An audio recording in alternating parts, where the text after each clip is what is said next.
E P ജയരാജനെതിരായ സാമ്പത്തികാരോപണത്തിൽ തൽക്കാലം അന്വേഷണമില്ല. തീരുമാനം പിന്നീടെന്ന് CPM. ആരോപണം ചർച്ച ചെയ്ത് CPM സംസ്ഥാന സെക്രട്ടേറിയറ്റ്. വിവാദങ്ങളോട് പ്രതികരിക്കാതെ EP.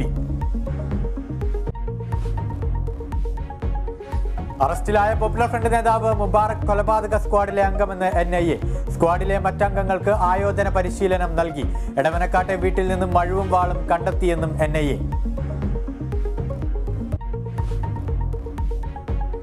ഫുട്ബോൾ ഇതിഹാസം പെലെയ്ക്ക് ആരാധക ലോകത്തിന്റെ അന്ത്യാഞ്ജലി. അന്ത്യം സാവോ പോളോയിലെ ആൽബർട്ട് ഐൻസ്റ്റീൻ ആശുപത്രിയിൽ. വിടവാങ്ങിയത് 3 ലോകകപ്പ് കിരീടം സ്വന്തമാക്കിയ ഏക താരം. അനുസ്മരിച്ച് താരങ്ങൾ. വാഹനാപകടത്തിൽ പരിക്കേറ്റ ക്രിക്കറ്റ് താരം ഋഷഭ് പന്തിന്റെ നില തൃപ്തികരം. താരം സഞ്ചരിച്ച കാർ ഡിവൈഡറിലിടിച്ച് തീപിടിച്ചു. കാർ പൂർണ്ണമായി കത്തിനശിച്ചു. അപകടം പുലർച്ചെ ഉത്തരാഖണ്ഡിൽ നിന്നും ഡൽഹിയിലേക്കുള്ള യാത്രക്കിടെ. തിരുവനന്തപുരം നഗരസഭാ കത്ത് വിവാദം. പ്രതിപക്ഷ പാർട്ടികളുമായി സർക്കാരിന്റെ ചർച്ച. സമവായം പ്രതീക്ഷിച്ച് LDF. മേയർ രാജിവെക്കും വരെ സമരം തുടരുമെന്നും പ്രതിപക്ഷ പാർട്ടികൾ.